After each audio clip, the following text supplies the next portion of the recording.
Good evening, everybody. Thank you so much for coming, and thank you for your patience. We're running on poetry time here, which is outside of the realms of other time.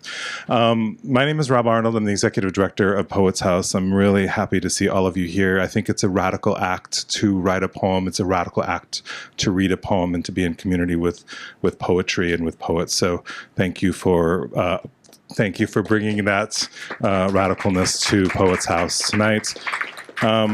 If you don't know Poets House, we are a library. Obviously, we're a poetry center, literary center that centers poetry, and we have 80,000 books of poetry here. We are free and open to the public, so if you are local, I do expect to see you back again if I haven't seen you here before. It's like free co-working for writers, and I know that a lot of poetry books that I admire actually started here, and the people who used to live in the neighborhood will come by and just, we have students doing homework here as well. So it's a wonderful space, and I'm really honored that we can provide it for the community. I'm going to stop it there, except to say that, the world is really terrible. The arts are here to provide humanity to each other, and we are doing this right now, so thank you for that. But it's a very challenging time to be running an arts organization, and if you're a person with means, there is a little fishbowl out front with a couple dollar bills, and consider tossing a dollar bill on your way out if you can. It will help the work that we do here, and it will help poetry in general. And also there are a couple events coming up that are other opportunities to support the work that we're doing here. One is on September 24th. It's a dinner at Emily Pizza in Brooklyn.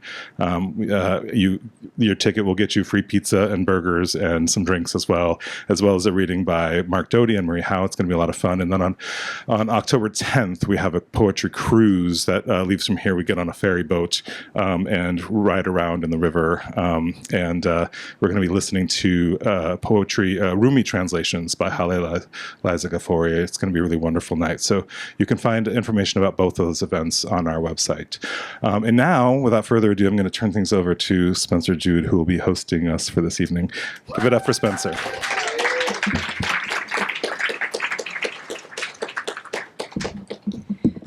Hello and welcome to Poets House. Thank you so much for being here with us tonight. My name is Spencer Jude Perez, and I'll be hosting this event tonight. Today is part of our New Work series, which celebrates recently released poetry collections. We're here today to celebrate new collections from Golden and CAConrad. CAConrad engages with extinction and regeneration within the Anthropocene and listen to the Golden Boomerang Return from Wave Books. CAConrad's electrifying sculptural poems ebb and flow like a current, and as each new piece is formed, they collapse, eternally returning to themselves. Golden's second collection, Reprise from Haymarket, is also a book of births and return. Pairing photography and poetry, Golden documents the realities of being Black and trans in America with subtle lyricism and vulnerability. We will have readings from each poet, followed by a conversation with the two about their work, and a few minutes for audience Q&A. After the reading, refreshments will be served, and books will be available for sale in the lobby. It is my pleasure to introduce Golden. Golden is a Black gender-nonconforming photographer, author, and educator raised in Hampton, Virginia, Kikotan land, currently residing in Boston, Massachusetts, Massachusett people, and Wampanoag land. They are the author of A Dead Name That Learned How to Live from Game Over Books, a Lambda Literary Award Finalist for Transgender Poetry, and Reprise from Haymarket. Their photographic series on learning how to live, an Arnold Newman Prize Finalist, documents Black trans life at intersections of surviving and living in the United States. Please give a warm welcome for Golden. I'm gonna do an old one to start off. Have you ever sliced into a watermelon wound and watch your family suck all the red out? Twin tends to the rind. Mom salivates salt and guards the seeds. Dad beats the bleeds out of our t-shirts. Cam brings pails of hot holy water to raw rinse the deck. We all knife our wounds, smile until summer gives us our childhood back. This is how we vacation. Backyard carcasses and lobotomies is all we have time for. Grief candies our hands when we clean God's cadavers alone. It's triggering. The way the fruit of all countries fall to the back of our throat and fly up black and familiar. My family says they are shields hidden in each other's palms. We hold each other's forks. I think they mean all scars feed us. Even love, even red tears can be a weapon or a prayer if we just let the water free.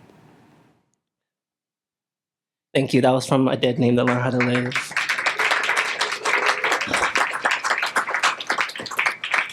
This is a continuation of the first book. It opens up Reprise. It's called XYXX. Everyone wants a chunk of flower flesh on their front lawn. Seasoned I walk, and niggas here rioting. I just want to party. When I switch, I am a mold, same suede black as their do-rags. People ask me, boy, and I answer with fist. My friends cry, kill Mo, prying the dirt from children's buckled teeth again. I'm used to mania and shame. It never lingers. Some sisters call me kin because I am queer and I know it. We dissect Adam's rib because holding my girls with my joy in my pants means safety. Means country children get silent, means church girls playing on pavements with my joy. America at my family gathering will tell you I'm a product of my own hood. I offend those who don't know God like I do. Cookout mouth and grateful bartering. God gave us language for devil, but did not bother translating the sin. My black ass needed a nation, glutton for blood that saves relentlessly. I got to be gun-ho, sweet to sit in my home, unbothered. Everyone wants me to kill my demons because my healing is so important. I sing here for God and still think about sobbing on Sunday. Study the shunning, hand me a goblet of my own testicles and ask me if my mom made me this soft. Ask me why I haven't learned to stand outside too long in my own anthem, and I will tell you about Americans. Still scouring on my front driveway when it rains, looking like missiles. I still don't know the end. Everyone wants a chunk of fag flesh on their front lawn. Sacrificial I walk, and sissies here rotting. I just want to pass when I switch. I am an alien, same suede black as their acrylics. People ask me, girl, and I answer with fatigue. My ancestors cry, remember me. Prying the dirt from corpses, buckled teeth estrange. I'm used to metaphor and shame. It never leaves. Some sisters call me misogynistic because I am transgender and I know it. We dissect Adam's apples because holding my gender with my joy in my dress means anarchy. Means country children curious, means church girls praying on pavements with my jugular. America at my funeral will tell you I'm a conductor of my own death.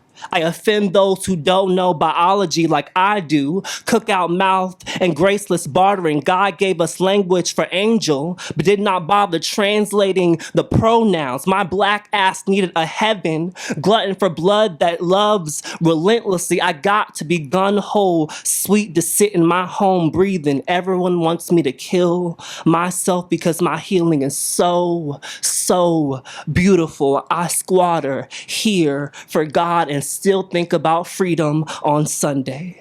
Study the celebration, hand me a goblet of my own piss and ask me if my mom made me this way. Ask me why I haven't learned to sit outside too long in my own skin, and I will tell you about flowers. Still scouring on my front sewer when it rains, looking like mirrors. I still don't know the end.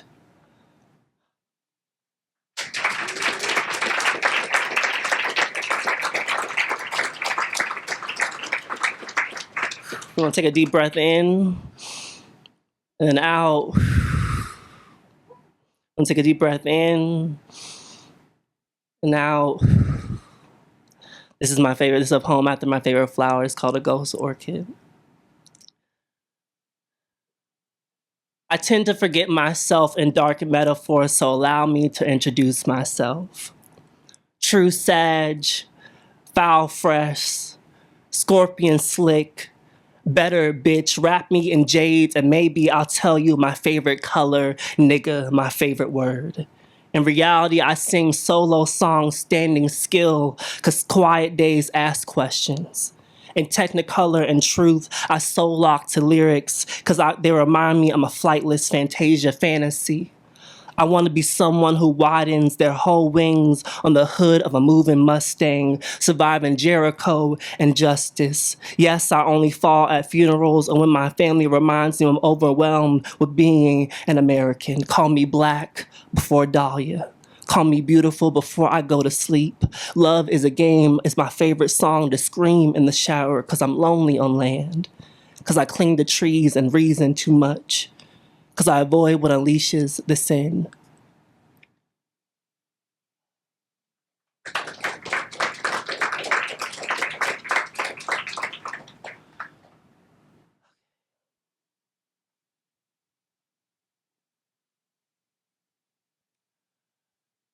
If we were born bees, never will we wonder if we needed men tomorrow. Have you ever thought about it?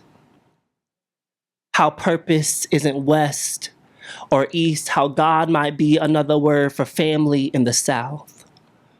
Are black aunties only synonym for free? In the North, we say seahorses are trans and no one goes hunting for them in the ocean. Lord, my granny cries out every time a bee sees her front porch. I used to be afraid of needles too, but now I'm more afraid to die by loneliness and meet summer.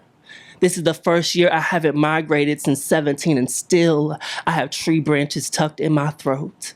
I can make a new house while everyone sleeps, I think. I'm a bad birdie. Zzz, zzz. I'm a buzz light years away from language and a land name. I'm scared to say it. Holding you makes me feel infinite. Impossible to gut or gorge. I hope there's dimension where I believe in standing still with someone's sin and glory. When I die, give my brain to the bottom of a hand-dug flower bed, where the dogwood tree splits the pink until I root and stem again. Father, son, I want to be somewhere singing the wooden door of my name-made house with a maiden name. Ask my mother, we're going on vacation to other worlds within ourselves. I hope you can run, oh look, the sun's coming out, Granny. Bees, the chainsaw is still in the shed. Can I carry you to safety? Lover, where's direction? Where's the sin? I made it home.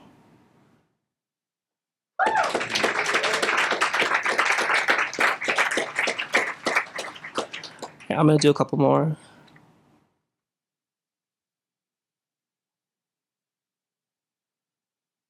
So this book was dedicated to someone we lost a couple years ago. Her name was Miss Angie, and so I tend to write a lot of poems for my family or for people I love, and so that's pretty much what birthed this book and trying to figure out how to write poems for myself and also for the people I love.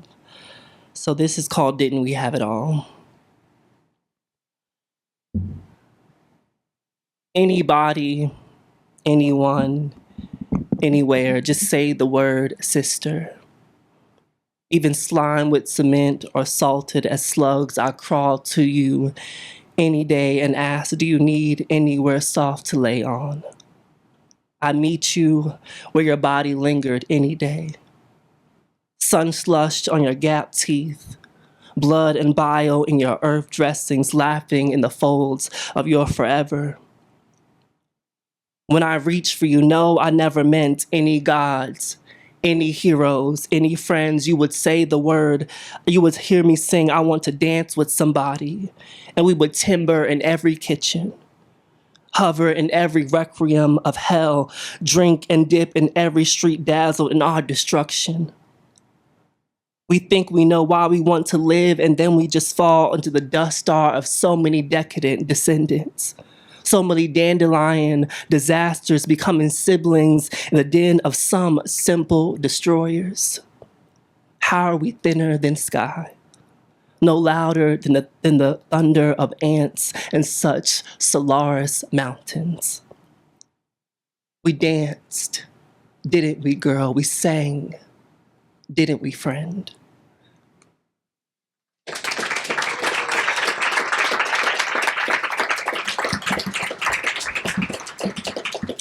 I'm gonna do the last two. The last two are dedicated to the book Reprise and their title poems.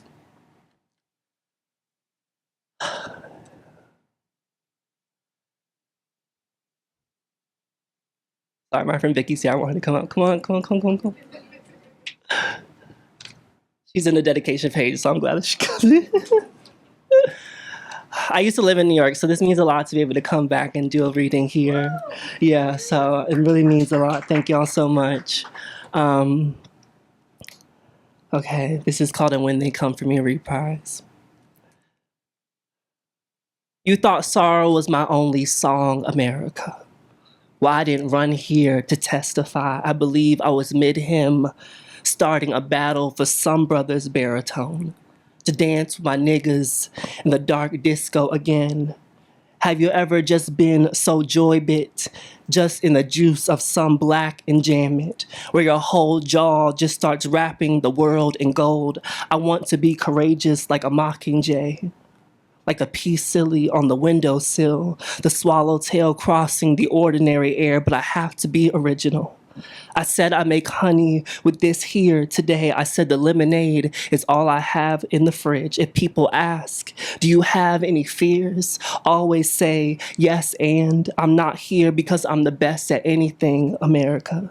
Just grateful for niggas in the immediate, because I know I've been changed. See, I remember the song now. I know I've been changed.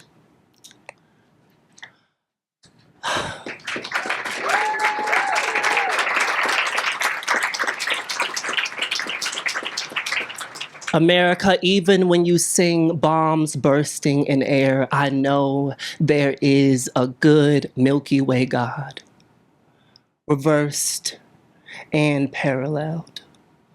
A sweet Orion eye ring to our ears, an arrow towards just for black girls who never got to stay with the same name. We always look good in an ivory-skinned summer. In a river-washed gown, death is the darkest hour for those who live, thinking they don't belong here as a criminal, as a savior, as a skull sibling or earth return, as a daughter and a dove. I'm never alone, even when I'm in the mouth of sharks, because I'm kin to serpents. We retrieve our supper to shed new shields, almighty worlds. Islands of misfit men and menaces you can have someplace and never find my heaven. I am home in the arms of the armed. I am home in the mouths of mothers. I am home and no one is afraid to end. You will always be my subject, Black heaven. Black people, we are never without wings. Thank you. Please welcome me in welcoming CAConrad. CAConrad has worked with the ancient technologies of poetry and ritual since 1975. Their latest book, Listen to the Golden Boomerang Return from Wave Books and UK Penguin. They received the Ruth Lilly Poetry Prize, a Penn Josephine Miles Award, a Creative Capital Grant, a Pew Fellowship, and a Lambda Award. The Book of Frank is now available in 9 different languages, and they co-edited Supplication, selected poems from John Wieners from Wave Books. They exhibit poems as art objects with recent solo shows in Tucson, Arizona, as well as in Spain and in Portugal. They teach at the Sandberg Institute in Amsterdam. Please give a warm welcome to CAConrad.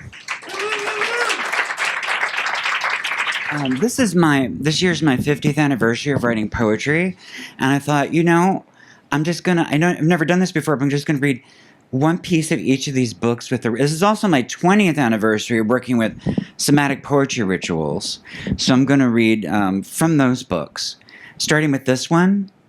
I'm just gonna read one piece, but this has the first rituals that I started using. Oh, thank you. I think that can just stay on that chair if you don't mind. Thank you. Anyway, there are a lot of different rituals in this book. But I want to start off with the first one because, the first one in the book. It wasn't the first one I did. But when I was a child in the 1970s, my mother was in trouble with the law all the time. She didn't do anything violent. She was a thief because we were poor. And she stole some very delicious things for us. She didn't just steal canned goods. She was stealing filet mignon and lobster tail. I was like, oh my God, Mom, this is great. It's ridiculous. But anyway, she couldn't get work anymore. So she put me to work. And I was selling bouquets of flowers along the highway. And in 1975, that's when I first read Emily Dickinson, and it changed everything. So I'm going to read the ritual and then the resulting poem. I don't know what I'm showing you. Never mind. So the ritual is called Anoint Thyself. And the thing is, I lived on the road for over a decade before COVID lockdown. And then I filled in Western Massachusetts for Peter Gizzi. So I actually live just 15 minutes away from Emily Dickinson's house now, which I love. Anoint thyself. Visit the home of a deceased poet you admire and bring some natural thing back with you. I went to Emily Dickinson's house the day after a reading event with my friend Susie Timmons. I scraped dirt from the foot of huge trees in the backyard into a little pot. We then drove into the woods where we found miniature pears, apples, and cherries to eat. I meditated in the arms of an oak tree with a pot of Emily's dirt, waking to the flutter of a red cardinal on a branch, a foot or so away from my face, staring, showing me his little tongue. When I returned to Philadelphia, I didn't shower for 3 days, then rubbed Emily's dirt all over my body, knitted her rich Massachusetts soil deeply into my flesh, and put on my clothes and went out into the world. Every once in a while, I stuck my nose inside the neck of my shirt to inhale her delicious, sweet earth covering me. I felt revirginized through the ceremony of my senses. I could feel her power tell me these are the ways to walk and speak, and shift each glance in the total concentration for maximum usage of our little allotment of time on a planet. Lose and waste no more time, poet. Lose and waste no more time, she said to me, as I took note after note on the world around me for the poem. And this is the poem. The poem is called Emily Dickinson Came to Earth, and then she left. Your sweaty party dress and my sweaty party dress lasted a few minutes until the tomato was gone. Someday they will disambiguate you, but not while I'm around. Our species won, Emily. We won. It feels so good to be winning. The flame of victory, pass it around, and never goes out. Dinosaurs ruled Massachusetts. Dinosaurs fucking and laying eggs in Amherst, Boston, Mount Holyoke. Then you appeared, High Priestess, pulling it out of the garden with both hands. You, Emily, remembered the first time comprehending a struck match can spread a flame. It feels good to win this fair and square. Protest my assessment all you want, but not needing to dream is like not needing to see the world awaken to itself.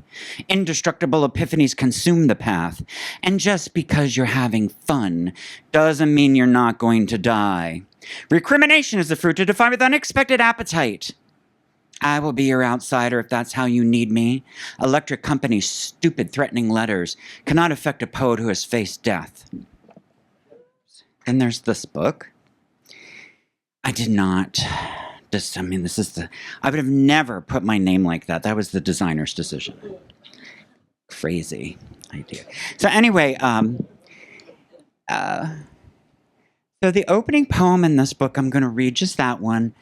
I wrote that poem. So this year is my 41st. Well, anyway, in 1984, I created this genderless, gender-neutral name, non-binary name, because everybody I knew was dying of AIDS, and I thought I would be dead by 1990, and I wanted to live the way I wanted.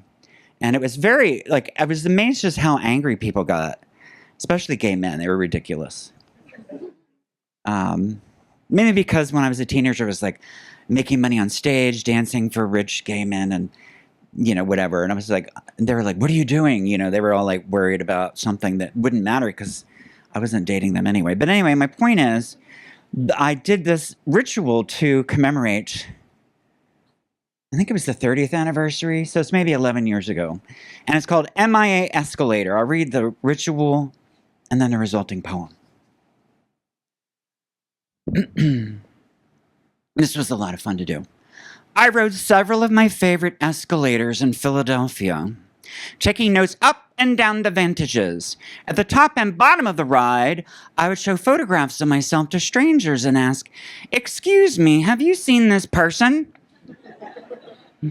Sometimes there was confusion. "Isn't that you?" I would reply, "No. Many people think I look like her, but have you seen her? I feel very fortunate to have been born before the ultrasound machine. My generation was the last generation to have a male and female name waiting at the other end of the birth canal. My generation was the last to have our mothers touch their bellies, talking to us as male and female, pink or blue. Pink, both pink and blue. Have you seen this person?" I enjoyed my conversations with strangers and made at least one new friend, a handsome man who knew I was the person in the photograph. That person and I am that person, and agreed. The ultrasound machine gives the parents the ability to talk to the unborn by their gender, taking the intersex 9-month conversation away from the child. The opportunities limit us in our new world. Encourage parents to not know. Encourage parents to allow anticipation on either end. Escalators are a nice ride, slowly rising and falling, riding while riding, notes for the poem, meeting new people at either end. Excuse me, my escalator notes became a poem. Uh-oh, where's the poem? So it looks like this. It was a quick reveal. All right. It's called, I hope I'm loud when I'm dead. I have a mannequin for a paperweight. It is difficult to type with such a large paperweight. I reach around levers late into night typing. From behind, it is impossible to tell which is Virgil. Poetry can be of use. The field of flying bullets the hand reaches through, loving the aftertaste, finding a deeper third taste. Many are haunted by human cruelty through the centuries.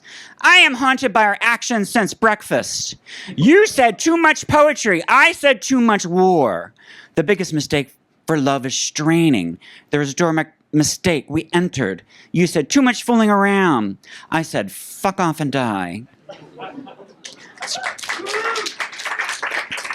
It's a really rude ending. So, I was doing these, I was doing these rituals for years, and I thought, I think they can do something else. So I had a boyfriend named Earth who was a few years older than me. He changed his name to Earth. He was one of the the main leaders of ACT UP. And we buried more than half everybody we knew. And we both managed to get all the way through that, remaining HIV negative. It was like sprinting across a minefield and not getting blown up. It was amazing. And then he went to this queer spiritual community in Tennessee to decompress and whatever. And anyway, I don't want to belabor this, but he was gagged and tortured and raped and covered in gasoline and burned alive by men who were never captured because, well, the police, there's been a documentary about this. The police just didn't care, is what it really was. In fact, the police assaulted me when I kept trying to force the issue. But I did a ritual to overcome that. I'm not going to read the ritual. It's too long to read. But just want to read 3 of those little poems. This one. A spider's web is made of digested fly, brains, wings, hairs, legs, tears, pheromones, attracting more flies, dissolving us into the endeavor of love. Hold me to your song, it is delicious. Hear you one more time in middle of night, tooth it open. Love all unloved parts without pause. Dear ghost, flickering with flames that no longer hurt, deflated lungs expanding, you say they can only burn a faggot once. Okay.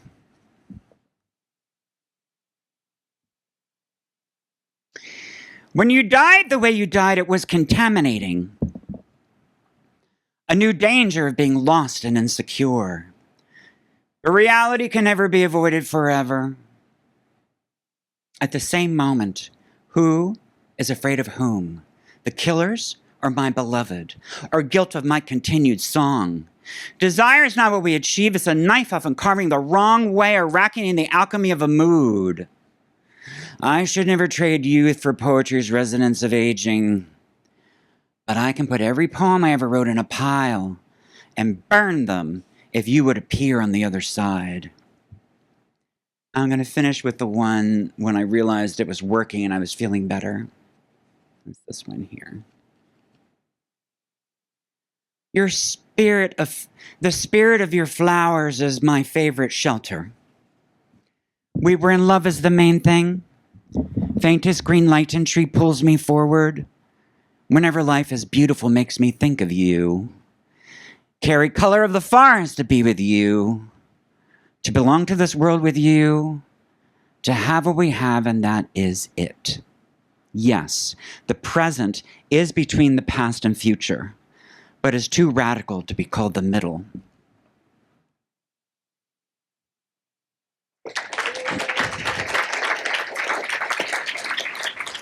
Thank you. Amanda Paradise is a book that I wrote. At this point, I was living on the road for over a decade, and then COVID took me off the road. And but while I was on the road, I wrote this book, and I got a creative capital grant. There's a reason I was able to finish it, which was great. I flooded my body with field recordings of extinct animals. The World Wildlife Association's latest Planet Index claims, and this is a consensus of ornithologists, entomologists, people from all over the world, that we have lost 73% of all the wild creatures on the planet. Insects in the United States are gone down by 80%. I drove this June from Massachusetts, where I live, to Colorado to teach, to Bard in New York, to Kenyon, where I met you, and then back home. And normally when I would do that in June, my windshield and grill of my car would be covered with, bird droppings and insects. I never had to clean it at all. And when I was in Indiana, I was like curious, and I looked at those wells, the squeegees at the gas station. They were completely dry because nobody uses them anymore. Anyway, this was an experiment. There were a lot of other things that I did, but the main thing I did was film it. The idea that I had was that ecopoetics can be more than just focusing on the degraded soil, air, and water, things like that. Like, I'm also thinking about vibrational absence. When a species leaves the planet, they take all their sounds with them. Not just the sounds we're used to, but like their heartbeat is a sound, their footfall, their wing flutter, everything gone. I'm just going to read one poem from this collection. Can you see that? It came out. Impaled by sharp points of wonderment. He insisted I should know names of extinct species, as though taxonomy ever meant preservation.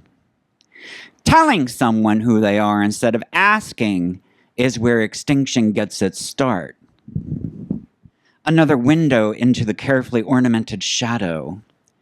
You call tails while the double-headed coin flies through the air. You say the new prison means good-paying jobs for generations. This is where I expect my vomit to land. You start using your therapist as a weapon against your friends. You pay to be told new furniture cannot combat the death of your bedroom. I imagine prison guards not yet born having lunch inside their parents. Study design of the owl's feathers to study arms race of the night. Thank you. After I was finished with Amanda Paradise,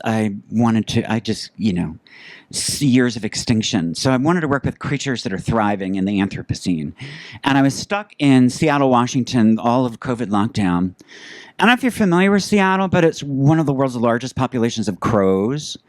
And I started feeding there are pictures of I don't have any. There are pictures in the book, the new book, of the crows, gifts that they gave me. This crow would allow me to pet their beak eventually. They would close their eyes. It was a great relationship with this wild creature.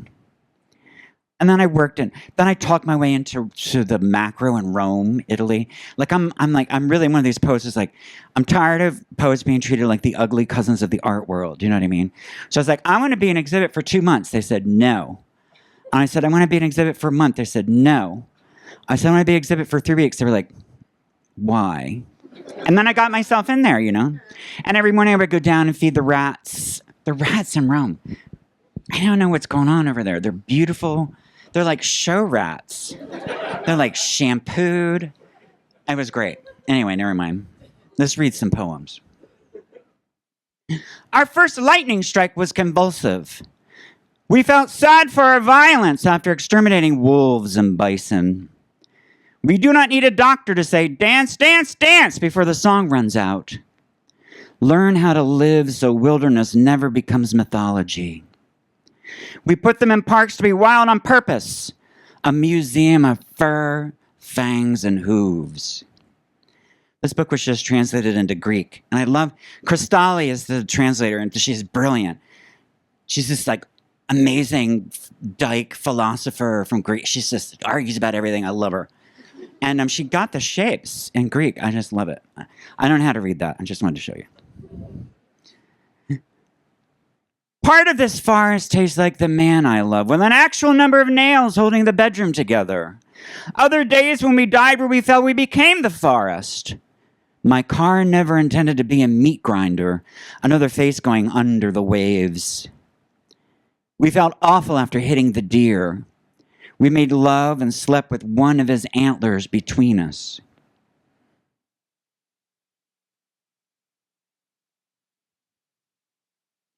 To desire the world as it is, not as it was. Falling feather attaches to new life. For a moment, when the hammer approached, we thought, is that thing coming this way? We are the fractal, dropped to hear our own harmonics in the muffled underground hum of seeds. Yeah, that hammer, it was like Trump was president. The first time when I read that. Remember our metal skin when the planet first caught fire. It was years before we understood the awful thing we held to our chest.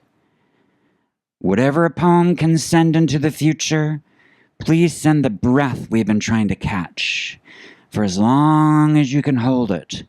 So glad you came by. Thank you, as always. Thumbing through calendars of the future till touching a year out of reach. Me a ghost, you a ghost. Another poem dedicated to the great vanishing trick. We build muscles, organs, bones at separate tables of our favorite restaurant, chewing to motion kept to the tides. He said, breathe like you read your poems. What the hell does that mean? Then suddenly I'm breathing it. Look at our hands, baked into being by fleeting magic. Bark with dogs to let the neighborhood know you can go to the address, knock all you want. No one is there now, where the exit signs are burnt out. The pre-existing condition is not cancer, but the glass of polluted drinking water. A lion meddling with mechanics of my throat, Hooks in, hooks out, eyes right, heart writes, liver writes a little more. Then I lift the pen, prepare for their answers. When speaking with the dead, listen to the Golden Boomerang Return. Swallowed each other until we heard each other think. Queer pirates I have loved, loosened my wilderness. No more miscounting butterflies in our utopia. Let's make poems that can rob a bank. Never deny the warmth of a burning flag. Sing a 900-year-old death tune just in time to digitize empathy. Sing it for days. Sing it into chairs. Sit on it, fold the anus gingerly around it. Hold its sweetest note till we remember which ancestor was the first to forsake the power of an ant. I'm going to end with the new poems. This is a ritual that I've been doing where I watch the sunrise. I don't want to get into the reasons why. I don't know. Maybe we'll talk about it later. But and then I watch the sunrise later on in the day on a public outdoor webcam. I like that, watching the sunrise in Mexico while I'm in Massachusetts. Or China. There's a great one in China. There's an amazing one in Tokyo. Anyway, I don't want to get into all my... It's called First Light, Frequency 88. Frequency 88 is the frequency that's used for healing.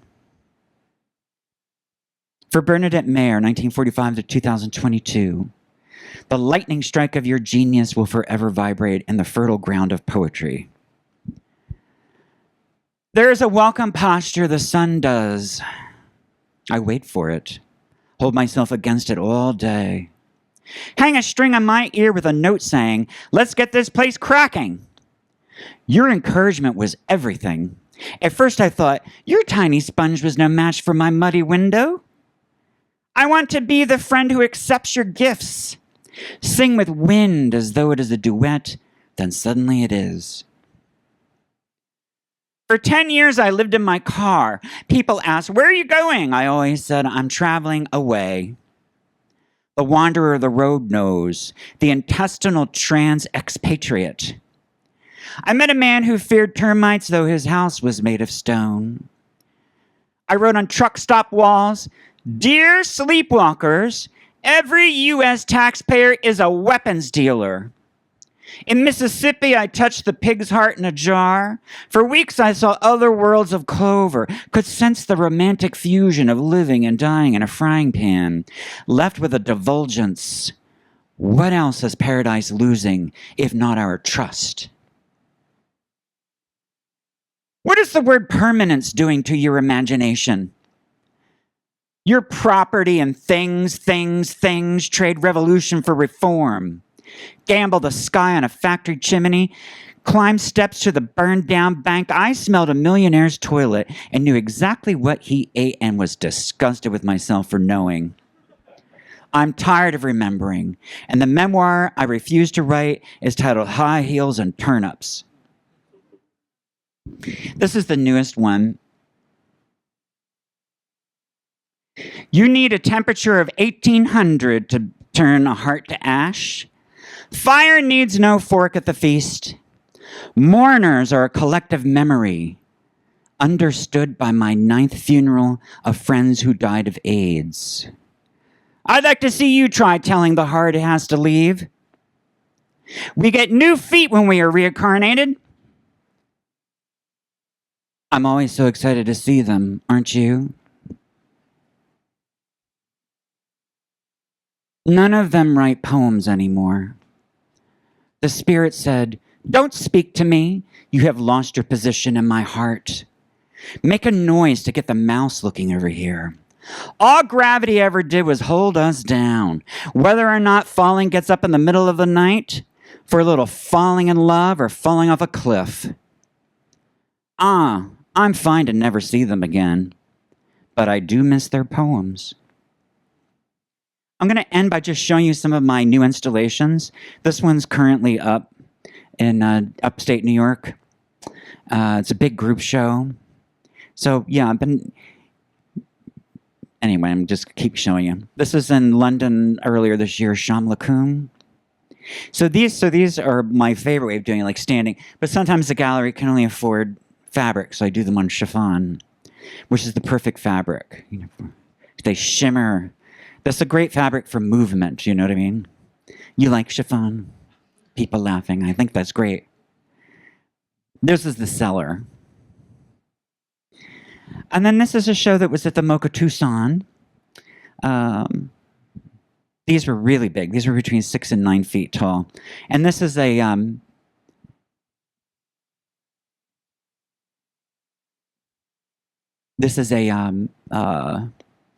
shot from opening night, so you could see how tall they are.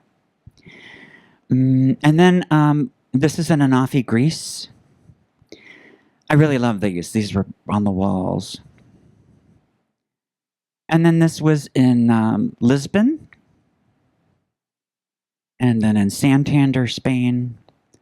And then Melbourne, Australia. And this is where it all started. So Angela Conant, who's this amazing curator at the EFA in New York City, she invited me. She said, I'd like you to come and read at the opening. And I was like, no, thank you. I don't do that, Angela. She's like, well, what does that mean? I was like, poets have been asked to do this shit for centuries. No, I'm not here to entertain your rich patrons at your art opening. You know what I mean? She's like, what do you want? I said, I'm going to be in the show.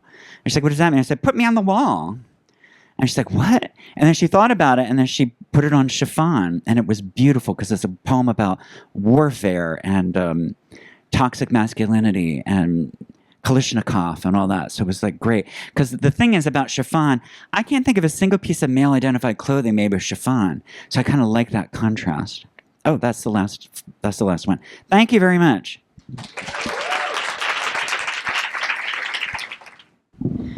Golden, that was an amazing reading. Thank you. You as well. Thank you so much. When did you first start writing poetry?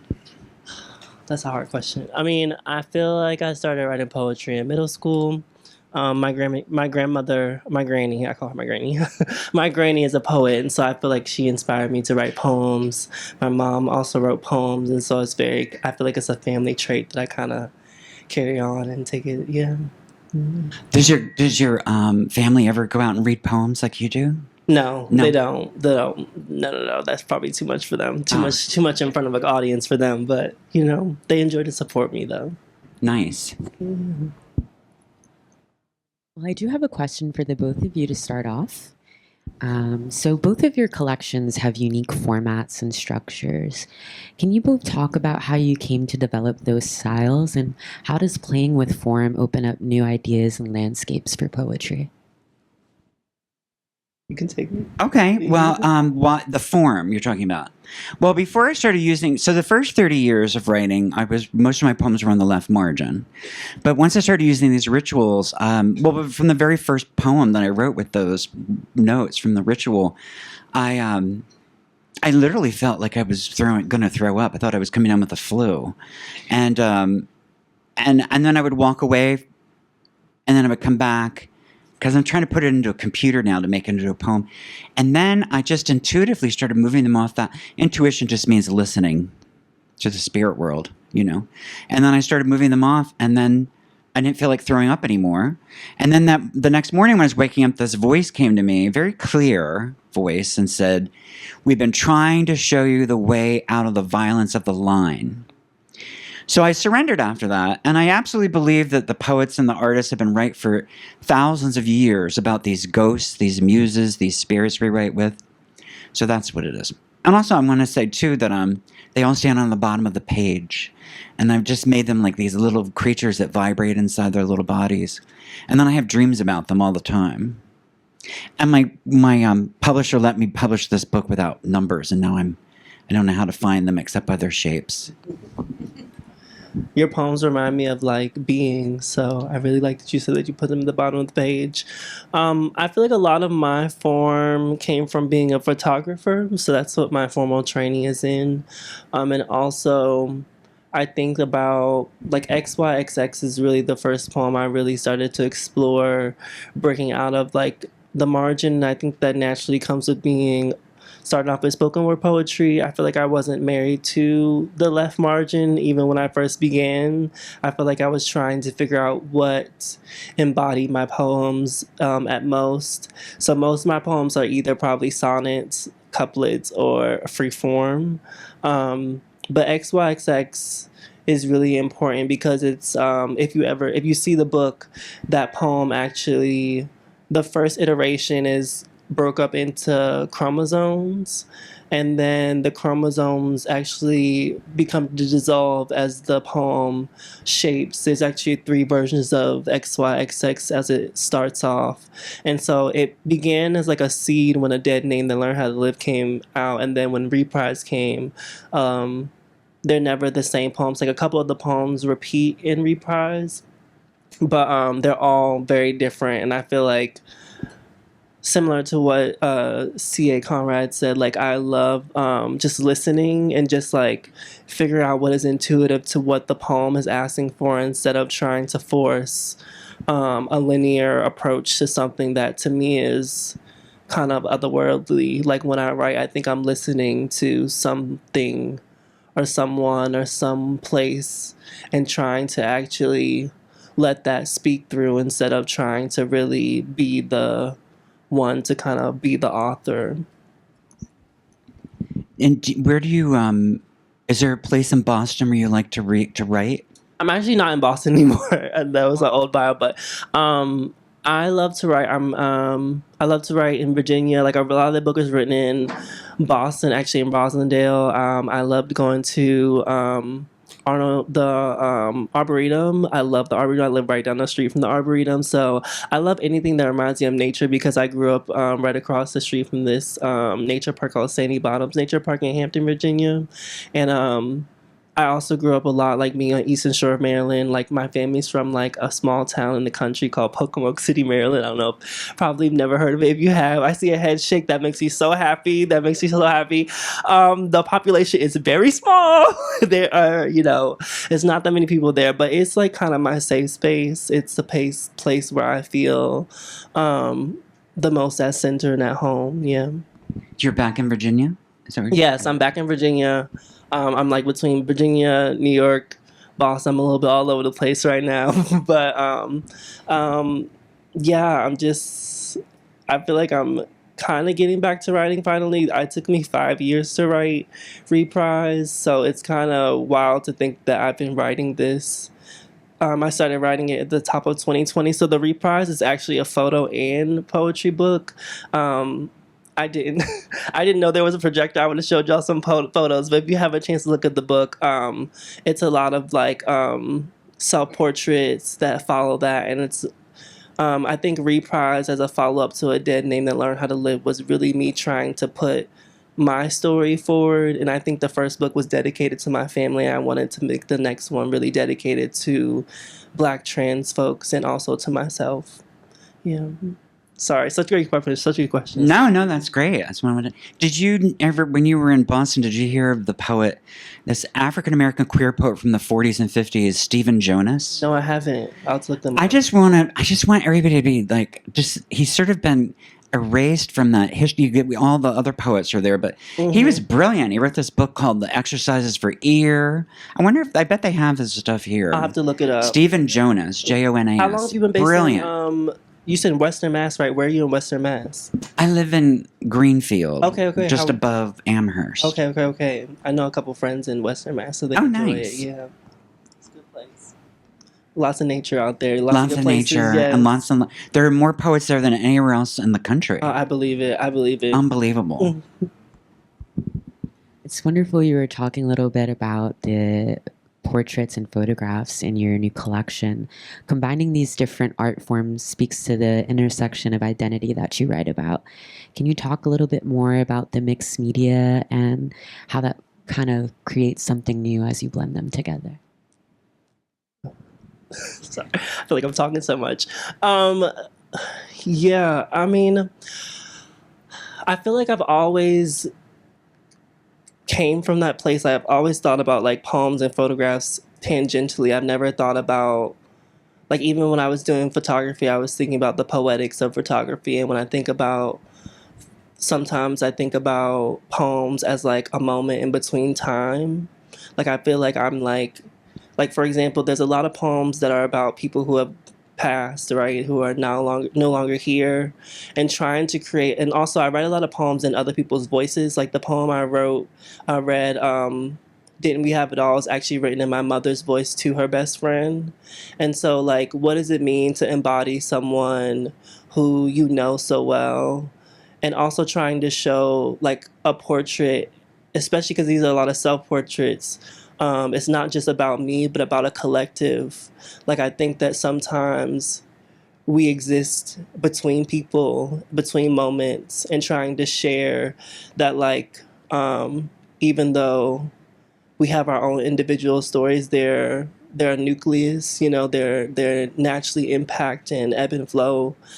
And I'm trying to show that from a Black trans perspective, that oftentimes is erased, right? Oftentimes is subjugated in ways that becomes the only subject, right? It doesn't become a subject about love or care or community or friendship or joy. It becomes about these topical things that people tend to reduce us as.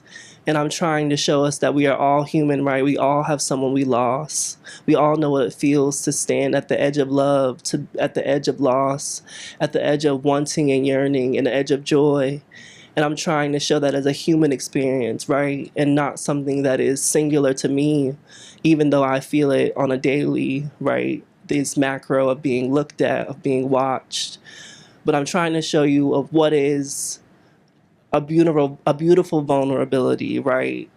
Showing vulnerability in a way that hopefully opens me up, as well as opens you up as a reader, to show that we are human and we are more than just these identities that people tend to reduce us as. And I hope it pushes people more towards the humanness that we are. And I even feel that when I heard you reading your work of just like I love to use bees as a reference, because I feel like that's such a beautiful, like, bees and flowers, like everyone has a reference of like these like kind of like non-human moments. I think that we kind of can see the world, and I think that's what poets are trying to do, like bring the world together. Yeah. And both of your collections talk about returns. So what are you two returning to, if you could say? What do you mean by that? Is there anything you find that those collections helped you return to, any emotions or? I don't want to return to anything. I'm not interested in going back to anything. I don't want to relive a single day. You know, when I meet people who are all nostalgic about the moody music from the 80s, they're usually straight. And they usually abandoned us. I don't want to fucking hear it. You know what I mean? I'm not interested. No, I don't return. Sorry.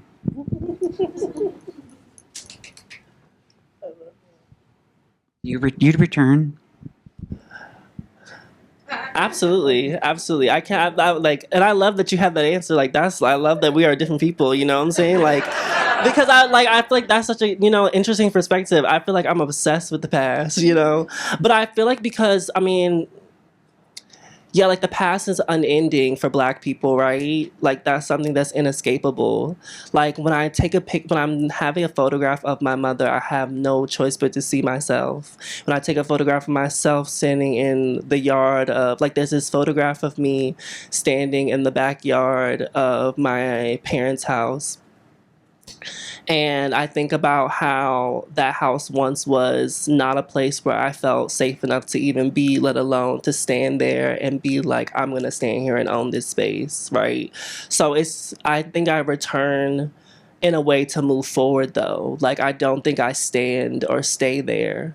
I think I'm always moving forward. So in a way, I kind of agree with you. I don't like returning, but I think I return in a way to always keep moving forward.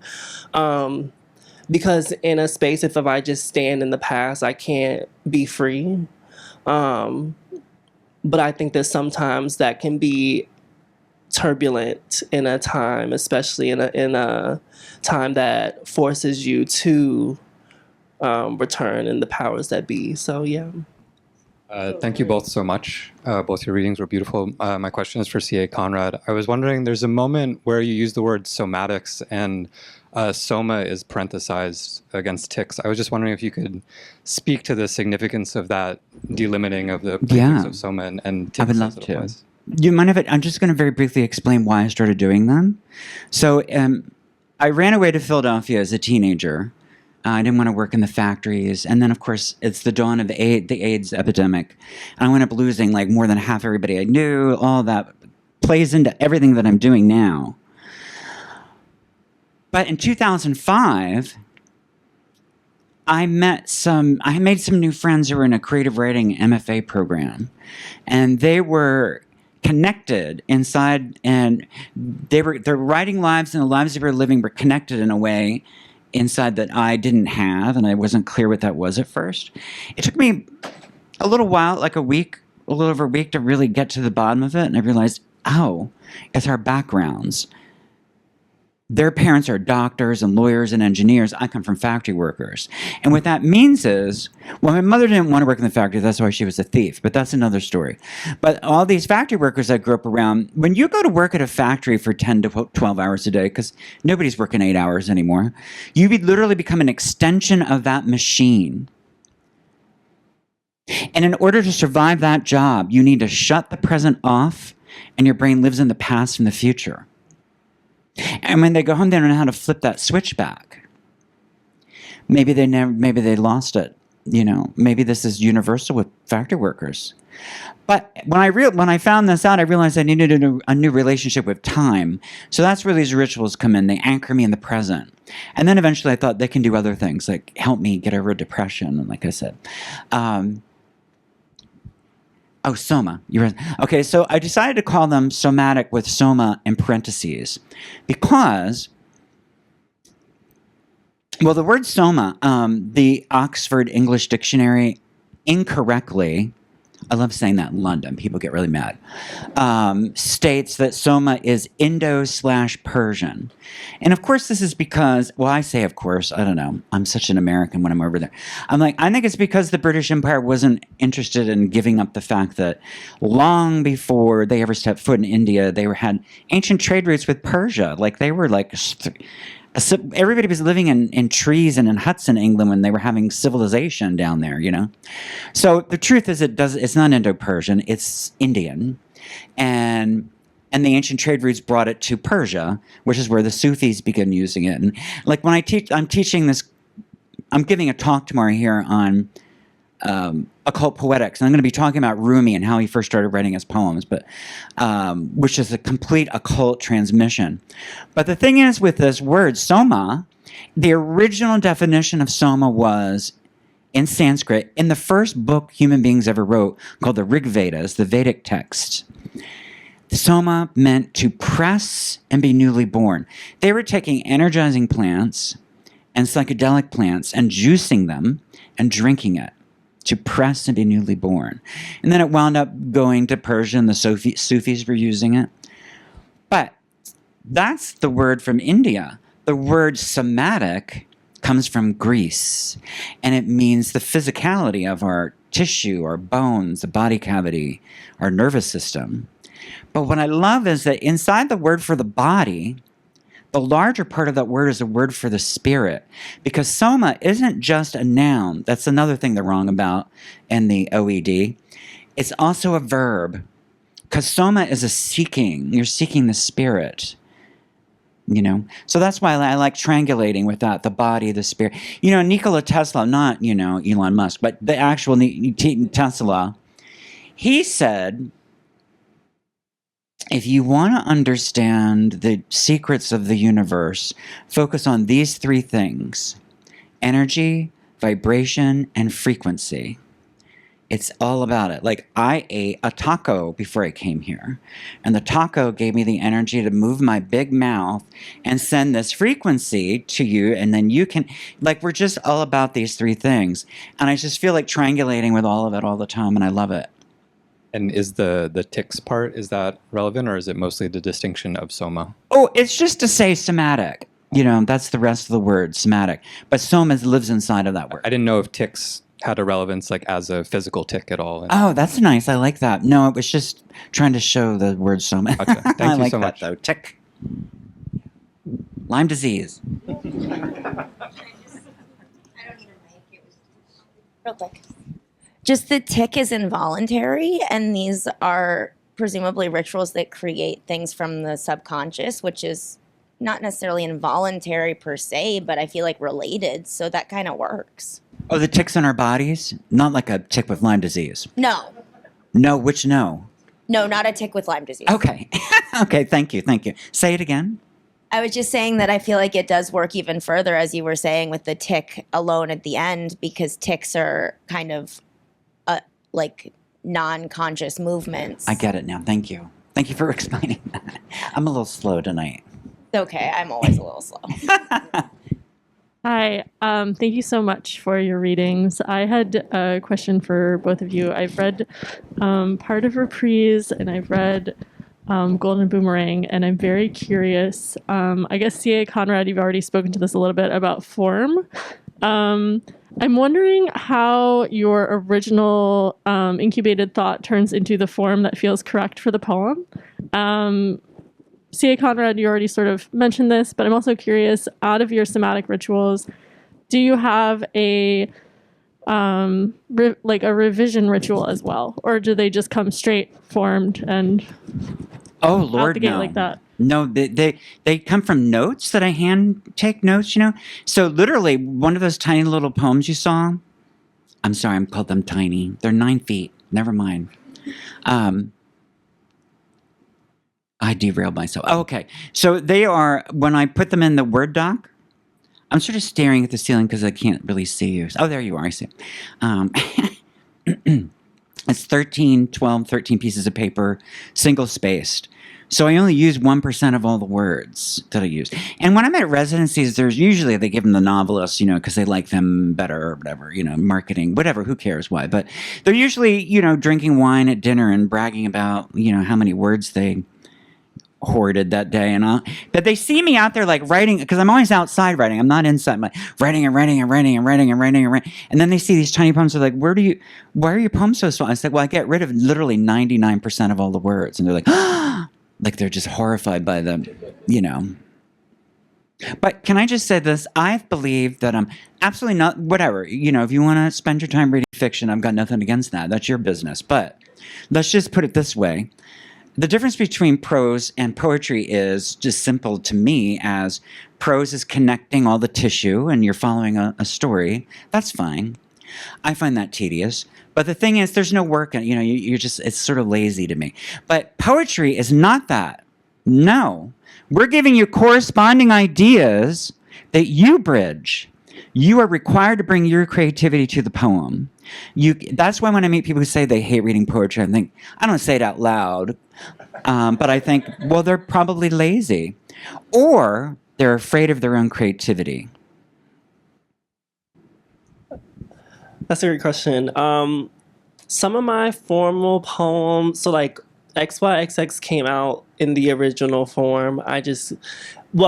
So in the book, there's 3 forms of XYXX. The form that has the brackets, that's how it actually came out when I first wrote it. But I will say, I could spend years editing a poem. That poem has probably been edited over 7 years. That poem probably first came out in 2018, and it had a whole different version that came out in 2025. And my editor was mad that I was editing it down to the last day before they sent it to the press. So sometimes it could just be I'm obsessed about what the final word is. Sometimes even when I read my book now, I'm like, that wasn't the right word, but it's okay. I have to let it go. That's some of the poets envious. We're so obsessed about, even if it's only 15 words on a page, we're so obsessed about that one extra word. And I edit a lot of stuff down. I think that if I'm being too, I'm trying to jump to the next feeling, right? I'm trying to move you through it's kind of like breathing in a way. Like I want to feel like your pulse moving as you move through the poems, and that's why sometimes when you're like literally hearing me read it, I feel like your breath and my breath is like losing a little bit because it's so like. Sometimes it's hard. Like it really is devastating, some of these poems, but also some of them are so joyous. But I would say, like, to answer the other part of your question, most of them start in a notes app. I love to write on in like the subway, and strangely in the shower. I don't know what about moving water like makes my brain go, this is a time to write. But sometimes I have my phone right on the ledge and I'll be like, you have to write this down in this moment. And then I'll sometimes play like in a way, like sometimes I'll just get like random curiosity, and when I know that it makes sense, I move it into a Google Doc so it can never be erased. Google Docs will never erase anything for life. And then I move it into InDesign so I can play around with it as a photographer and move around different things. But yeah, I hope that answers your question. You know, the thing is about both of our poems, the economy of the language. Yeah. I mean, like, when I was listening, it's like, you know, I got Reprise in the mail before coming here, and I was just like, the spare I mean, I just love that. Thank you. Nothing. There's like nothing. Fat for the body, not for the poem. You know what I mean? I feel the same way about yours. I mean, like, I was like, this is so good. I mean, like, I have to sit and read with it more. But yeah, I feel like, I feel both of our works is like, urgency, right? Like there's nothing, and I love poems that are urgent. I'm like, and especially not especially because I think there are long urgent poems, right? Like there are poems that are longer that are urgent, and even in Reprise there are longer poems that are urgent. But I want you to be able to feel a breath and to be able to move with that pace, and I don't want you to lose train on an extra that, you know, or an extra, and I also feel like you use repetition in a way that is very, like the dance. Like I love that moment because I love a repetition that is really thoughtful, because when it happens, it's like, this is really intentional. Like this is something, yeah, like I think we're very, insightful poets is what I will say. Yeah. But I think the thing is, to be writing with such economy on the page is because we trust our readers. Yeah, absolutely. I get it. Because sometimes I'll read, like, nothing, no shame about anybody. People write however they want, but sometimes I read poems and they're just so full of words that are they want to make sure we get them. Like, just relax. You know what I mean? Well, Trust us. I just sent the book out into the world and I was like, child, please. Listen, when I first wrote XYXX, I was like, no one gonna read this. I said, they gonna see these brackets, child, and they're gonna be like, I don't know what's going on. But I will say that, yes, like, I do think that I believe in I feel like, but also I think that because I'm my first reader and like I write for myself first too, and I think that once I feel like, okay, like, because I'm a pretty hard critic. I will say, like, I am pretty hard on myself about like getting it to a point where I feel like it's done. And once I feel like I'm super hard on myself, I'm like, no one else can be as hard as me. And so I think when I release it into the world, I know that it's like, you know, I've done its work. Yeah. But the fact that we both write for ourselves, meaning to not care about the audience because we trust them. Absolutely. To get what they want within. Once you start writing for the audience, you're finished. Absolutely. It's pointless. You should just play golf or something.